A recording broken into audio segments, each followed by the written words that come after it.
आल्यावर बोलतो सप्त्याला 7 दिवसांनी घरी गेल्यावर सोपय तीच तुम्हाला मला काय म्हणती, तुम्हाला काही कळत नाही, तुम्हाला काही कळत तरी आपलं येडं म्हणतो बायको प्रेम करती, बायकोच्या प्रेमाचा झटका. बरं आता सुखासाठी बायको केली बरोबर, काळजावर हात ठेवून क्षणभर विचार करून सांगा सुख मिळालं? उत्तर इथं देऊ नका, 9:30 नंतर घरीच जायचंय. सुखासाठी पप्या जन्माला आला, तो म्हणतो माझ्या पप्पानं माझ्यासाठी काहीच कमवून ठेवलं. सुखासाठी बांध कोरली, ही तर नवीनच टोळी आली. तुमच्या पट्ट्यात आहे का नाही माहित नाही, पण कोणत्याही भागात जा महाराज, गाव तसं चांगलं पण तंटामुक्तीच्या अध्यक्षांना भेटलं तर 90% प्रकरण फक्त जमिनीच्या बांधांची आहेत की नाही.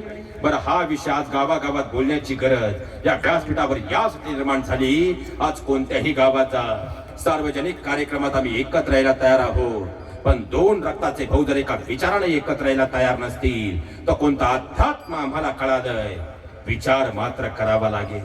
महाराज तुम्ही लहान होतात ना, तुम्ही लहान होतात ना, अरे 2 भाऊ जर शाळेत निघाले, दप्तर तुझ्या पाठीवर की दप्तर माझ्या पाठीवर, यावरून 2 भाऊ एकमेकांना मारत होते, एकमेकांना खऱ्या अर्थानं पाहिला गेलं तर गाल ओढत होते, पण वर्गात बसल्यानंतर मात्र मांडीला मांडी लावून बसत होते. ते 2 भाऊ जर संध्याकाळी आईच्या शेजारी झोपायला गेले ना, तर आईचं तोंड तुझ्याकडं का आईचं तोंड माझ्याकडं, यावरून एकमेकांचे केस ओढत होते. पण चांदवड पोलीस स्टेशनला जाऊन कधी एकमेकांवर केस टाकत नव्हते. तेच रक्ताचे भाऊ आज काहीच न पिकणाऱ्या गुंठावर बांधासाठी जर बांधावर एकमेकांना कुऱ्हाड घेऊन धावत असतील तर 2 भावांच्या प्रेमाचं द्योतक असणाऱ्या हनुमंतराय मला प्रसन्न होतील का? एवढा विचार जरी या ठिकाणी करू शकलो, अंतकणात ती ज्योत पेटू शकलो, तरी मला वाटतं हा सोहळा सफल झाल्याशिवाय राहणार नाही. हे सगळ्यात महत्वाचं आहे विठ्ठला.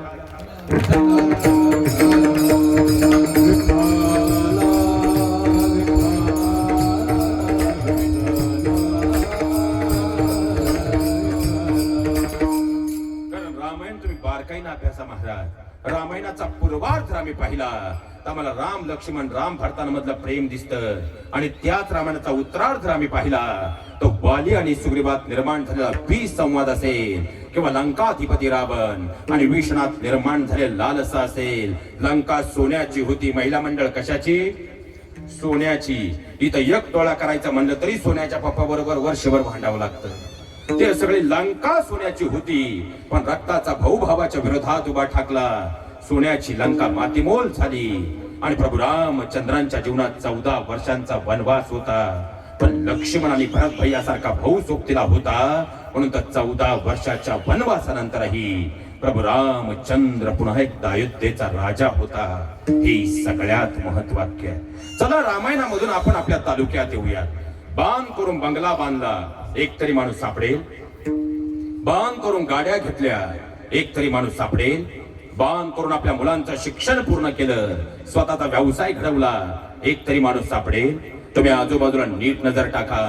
ज्यांनी गाड्या घेतल्या, ज्यांनी घरं बांधली, ज्यांनी स्वतःचं मुलांचं जीवन घडवलं, त्यांनी फुटबॉल बांध कोरण्याकडे कधी लक्षच दिलं नाही, आणि ज्यांनी बांध कोरण्यात आपलं सगळं आयुष्य घालवलं, त्यांनी स्वतःच्या आयुष्याची तर माती केली. पण न कळत्या वयातल्या आमच्या छोट्या छोट्या लेकरांना सुद्धा नाहक या वादात ओढवून त्यांना ही पोलीस स्टेशनची पायरी चढायला लावून आपणच आपल्या हातानं अवघ्या फुटबॉल बांधासाठी आपली 3री पिढी उद्ध्वस्त करतोय. शोकांतिका. आणि आज इथं जेवढी ज्येष्ठ मंडळी आहेत, खऱ्या अर्थानं अत्यंत नम्रपणे तुमच्या चरणावर डोकं टेकून आज एक नम्रतेची विनंती करून जातो. कारण खऱ्या अर्थानं महाराज अत्यंत नम्रपणे सांगतो, माझं कीर्तन जर तुम्हाला पटलं नाही ना, तर मरेपर्यंत या गावात मला कधी बोलू नका. पण तुमचा मुलगा म्हणून तुमच्या पायावर डोकं टेकून विनंती करतो, मागच्या पिढ्यांपासून या फुटबॉल बांधांचे वाद तुमच्यापर्यंत आले, आणि तुमचंही निम्म आयुष्य तहसील कचेऱ्याने कोर्टामध्ये अवघ्या फुटबॉल बांधासाठी गेलं. आणि खऱ्या अर्थानं हा परिसर जर पाहिला, 12माही पाणी, डाळिंब, द्राक्ष आणि औद्योगिकरण, यामुळे खरं तर खऱ्या अर्थानं औद्योगिकरण इतक्या वेगानं आणि द्राक्ष आणि डाळिंब उत्पादन एवढ्या वेगानं वाढत गेलं की 25 वर्षापूर्वी 8-8 फुटाचे असणारे बांध आणि त्यावरची लिंबाची झाडं आता दुर्बीण लावून पाहिली तरी दिसायला तयार नाहीत.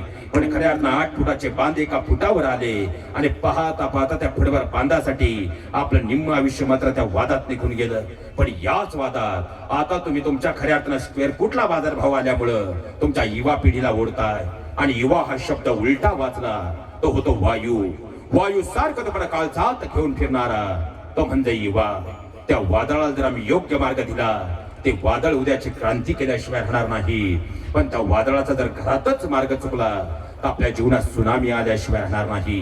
आणि ही गरम डोक्याची मुलं जेव्हा तुमच्या बरोबर या वादात पडतात ना, एखादी केस अंगावर पडते आणि अलगदपणे शिक्षणापासूनही आणि नोकरीपासूनही ती लेकरं कायमची दूर जात आहे.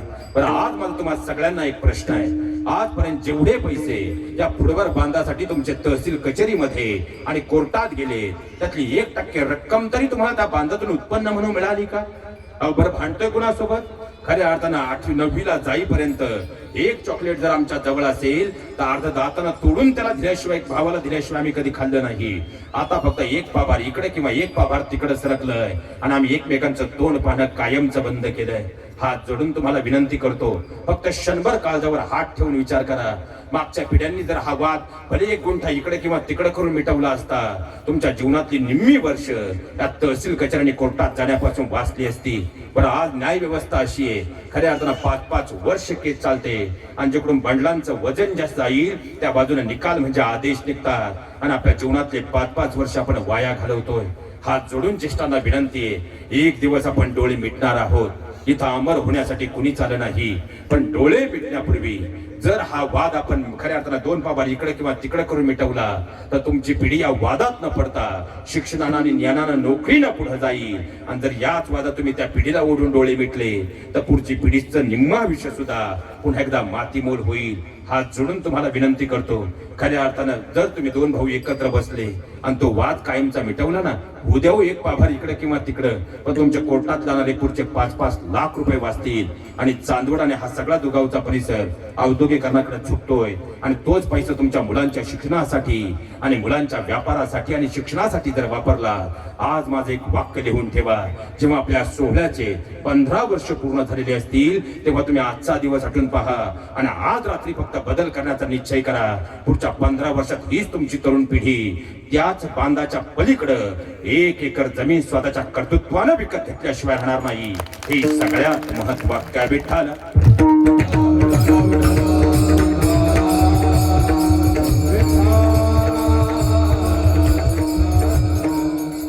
म्हणून सगळ्या ज्येष्ठांना हात जोडून विनंती करतो, कारण महाराज आज तरुण पिढी हे वाद सोडायला तयार आहे, पण ज्येष्ठ मंडळी अजूनही त्यांचा हेका सोडायला तयार नाही. ही मात्र शोकांतिक आणि वास्तवता आहे. हात जोडून तुम्हाला विनंती आहे, पुढच्या पिढ्यांना खऱ्या अर्थानं सुखानं जगू द्यायचं असेल, पुढच्या पिढ्यांना जर पुढे जाऊ द्यायचं असेल आणि पुढच्या पिढ्यांना या खऱ्या अर्थानं नात्यांमधलं वितुष्ट निर्माण करून जर पुढे जाऊ द्यायचं नसेल तर हे बांधाचे वाद आयुष्यभर कुरवळत बसा. पण तुमच्या लेकरांनी खरंच घडावं अशी अपेक्षा असेल, 2 पाभार इकडे किंवा तिकडे होऊ द्या, समोरच्याला मूर्ख म्हणून सोडून द्या, पण खऱ्या अर्थानं हा वाद कायमचा मिटवा. एवढी मात्र प्रार्थना तुमच्या चरणावर करतो, कारण हनुमंतराय तिथंच राहता जिथं राम लक्ष्मणांचं प्रेम असतं आणि जिथं खऱ्या अर्थानं विभीषण आणि रावणात दुर्दृष्ट होतं तिथं काय होतं हे सांगण्यासाठी माझी गरज नाही. रामायण कथा आपण अनेक वेळा ऐकली, हे वास्तवता आहे. आणि माझ्या बहिणीने तुम्हालाही एक प्रश्न विचारून जातो, कारण हायवे मनमाड हायवे झाल्यापासून आता बऱ्याच ठिकाणी येणे प्लॉट पडले, म्हणून तुम्हाला विचारावं लागतंय. तुम्हाला भाऊ आहे ना,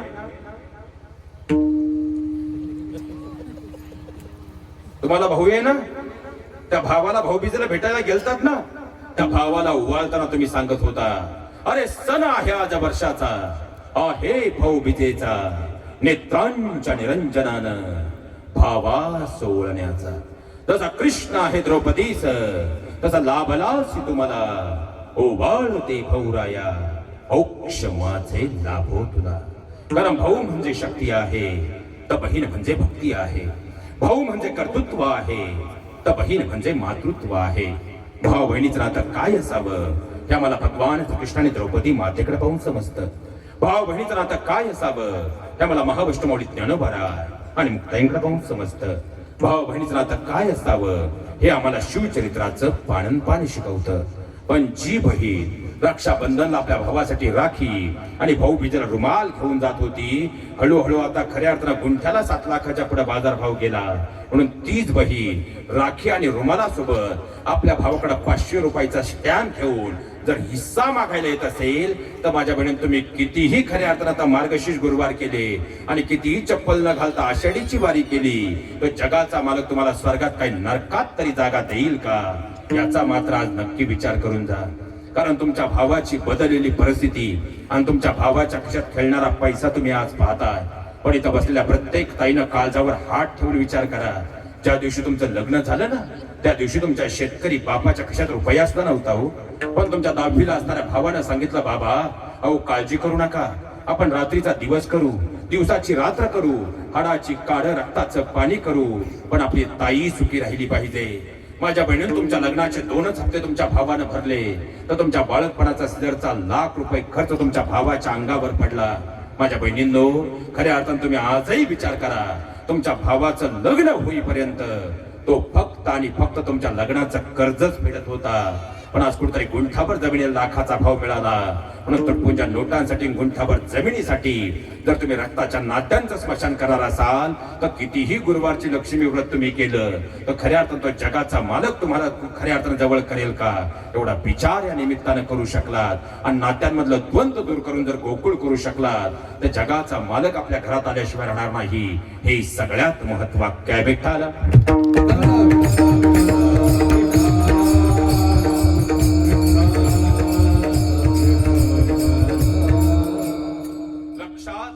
मूळ मुद्द्यावर येतो. आता सुखासाठी घर बांधलं, इथून आपण निघालो. आता घर तुम्ही तुमच्यासाठी बांधलं का मुलांसाठी बांधलं का यांच्या नाव करताय? कुणासाठी? मुलांसाठी. कारण ज्या दिवशी बाबा तुम्ही घर बांधायचं स्वप्न पाहिलं, त्या दिवशी वीट होती ₹3.5 ठोकळा आणि स्टील होतं ₹24 किलो.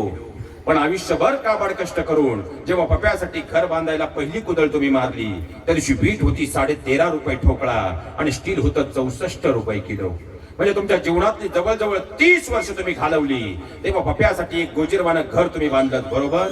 मग ज्या देहाचा क्षणाचाही भरवसा नाही, असा क्षणभंगूर देह, त्यातले 30 वर्ष जर तुम्ही पप्यासाठी एक घर बांधायला घालवली, तर तुम्ही गेल्यावर तुमचा लाडका बाबा म्हणेल का?